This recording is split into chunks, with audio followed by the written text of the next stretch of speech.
You can leave."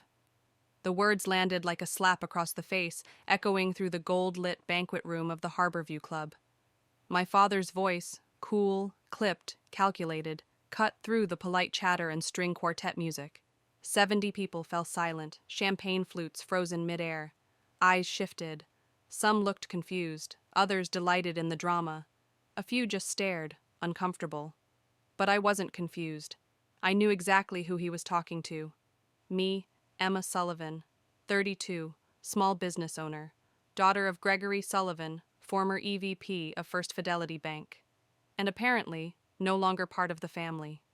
The worst part wasn't the command itself, it was the look on his face, unbothered.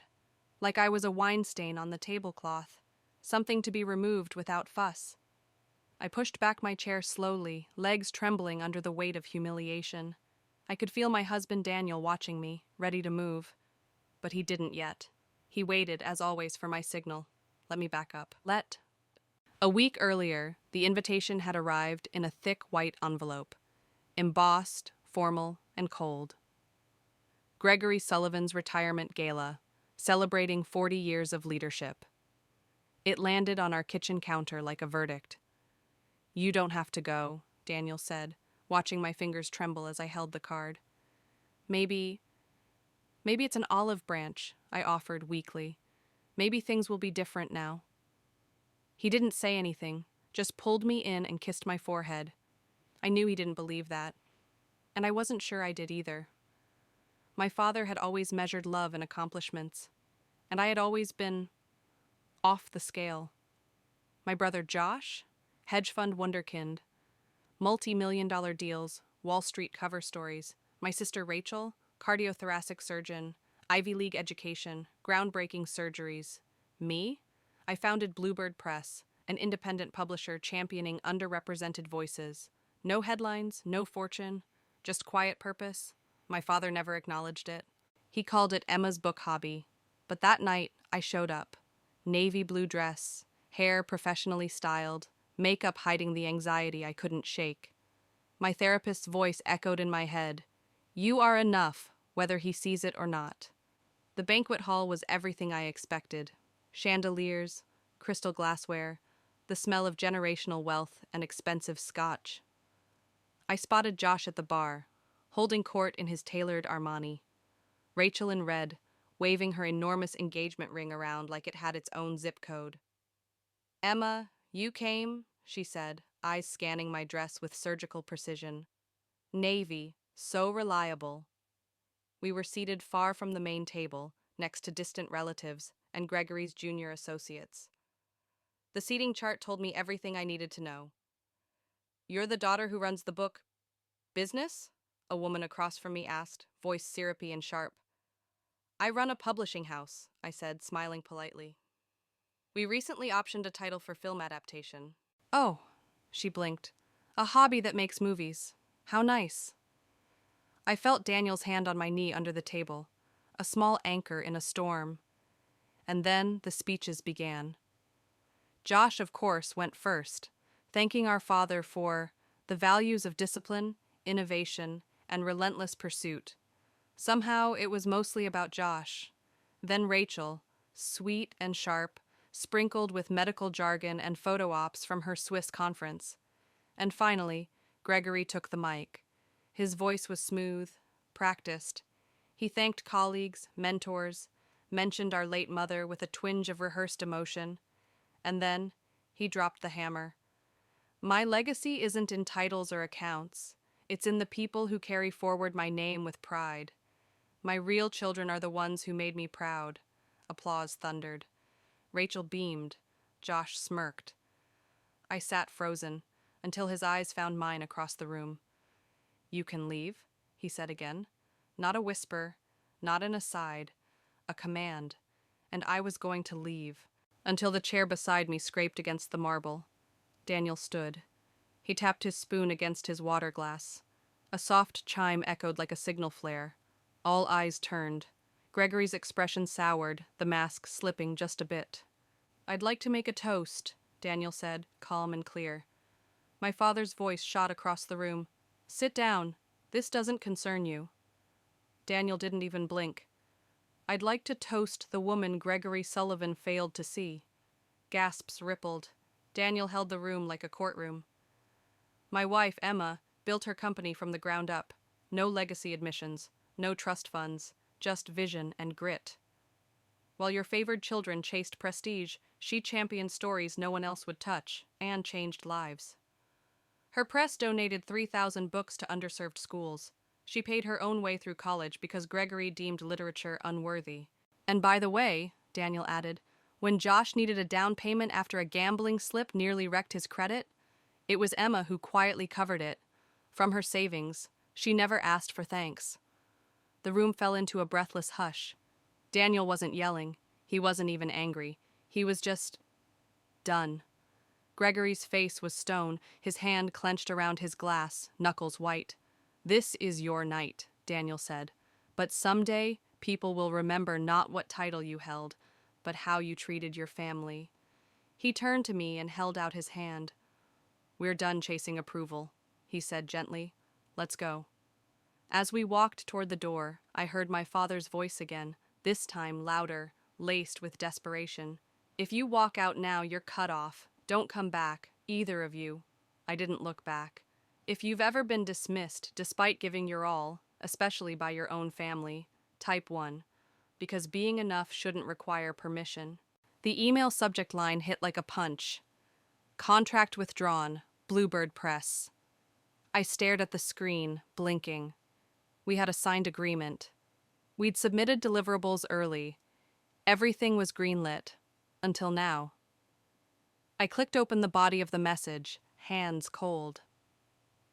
It was a curt 2-sentence note from the university's procurement office, citing a change in preferred partnerships and reputational considerations following recent media exposure.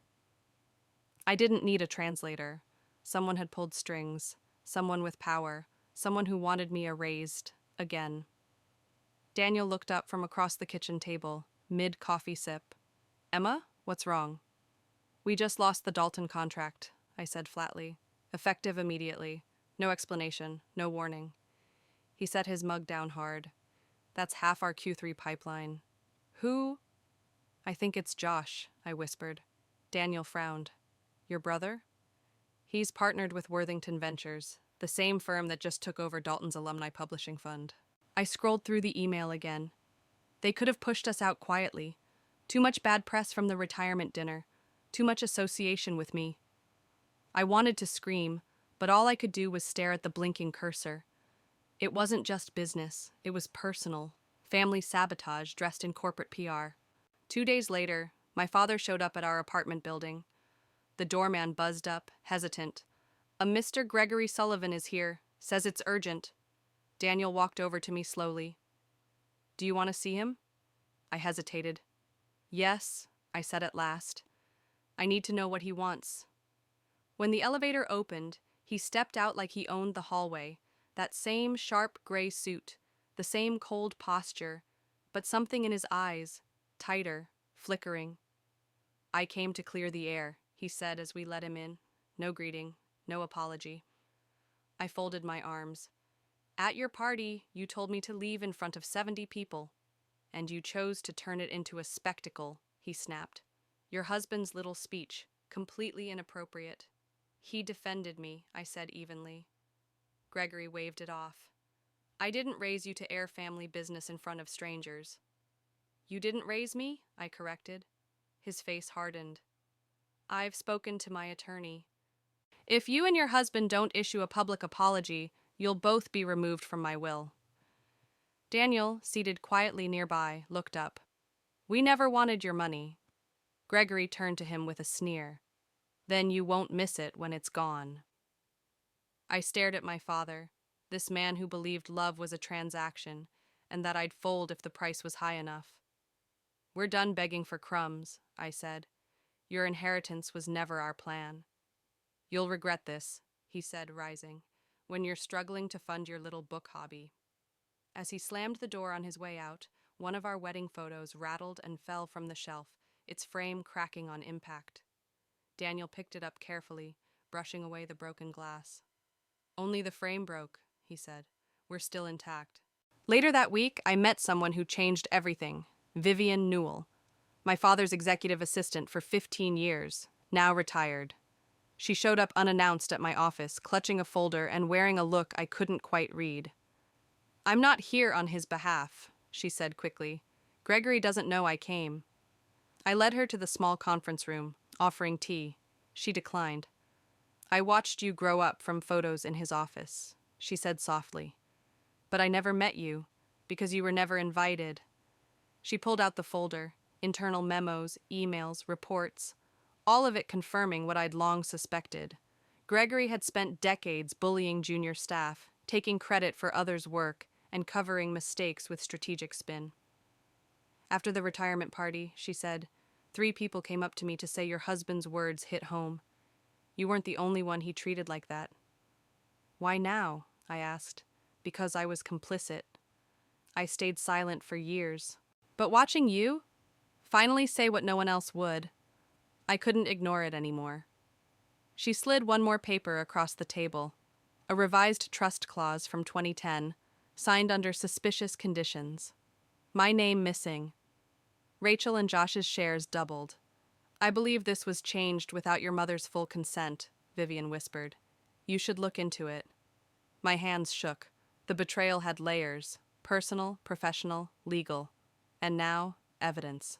That night I couldn't sleep. I kept picturing my mother's face, the gentle warmth she gave me in a house that otherwise felt cold and conditional. I remembered her last months, how I left college to care for her, how I read to her when she was too weak to hold a book. While Josh was blowing through credit and Rachel was on a sabbatical in Switzerland, I was there. But none of it mattered to my father. Not then. Not now. Daniel held me as I lay awake. "You okay?" he asked. "I thought the worst was being disowned," I murmured. But it wasn't. What was? Realizing he never knew me at all. If you've ever questioned your worth because someone else refused to see it, especially family, type 2, your value isn't defined by their approval. The next morning, I received an anonymous email.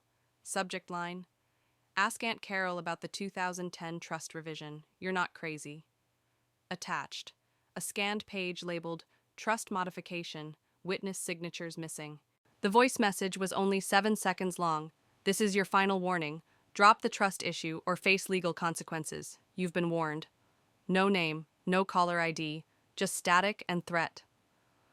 I replayed it 3 times, sitting frozen at my desk at Bluebird Press. The office around me buzzed with quiet energy, editors debating line changes, interns prepping manuscript mailers, but my blood had gone cold. Daniel walked in with 2 coffees. He took one look at my face and set the drinks down slowly. "What happened?" I turned my screen so he could hear it. When it ended, he didn't speak, just clenched his jaw and pulled out his phone.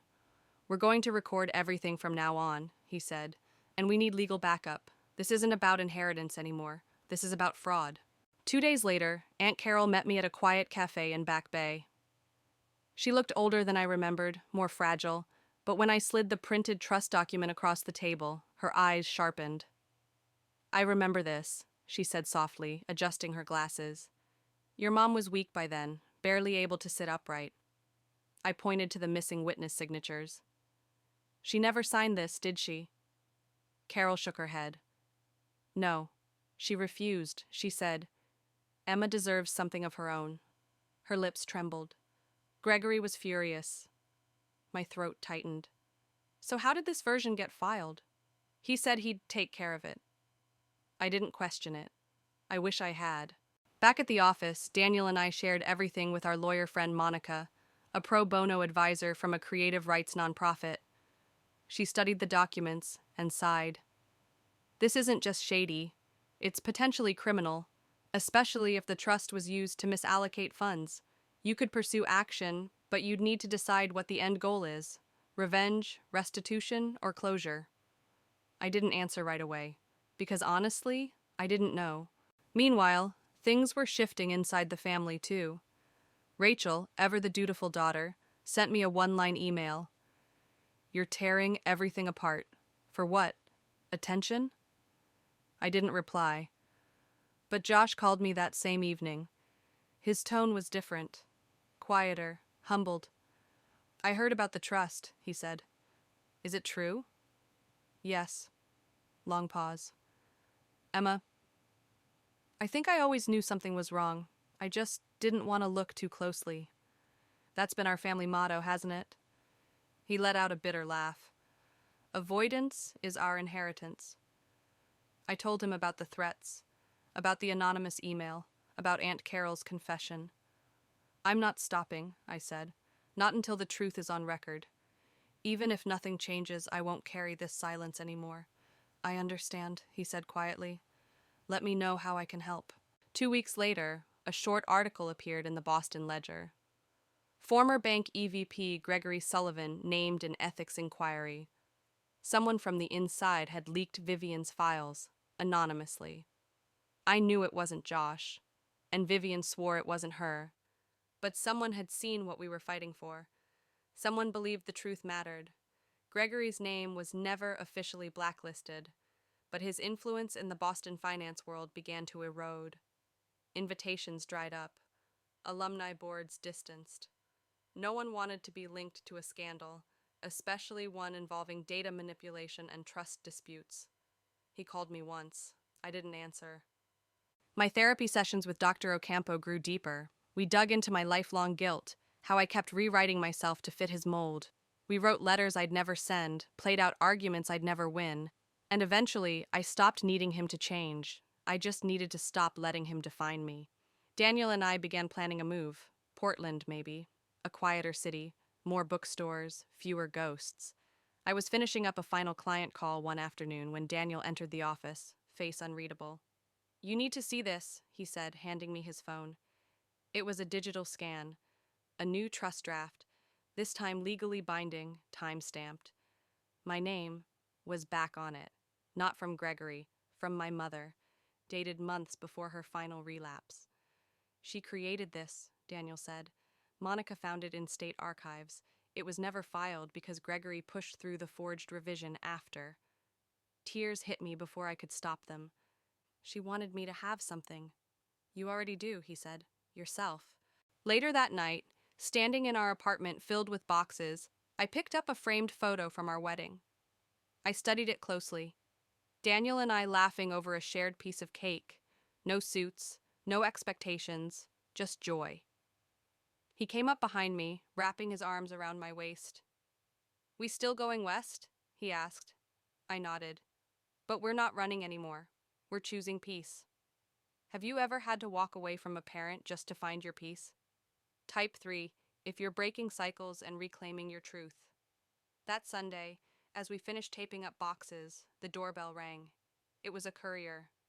The envelope was thick, cream-colored, sealed with wax. From Gregory Sullivan. Inside was a handwritten letter.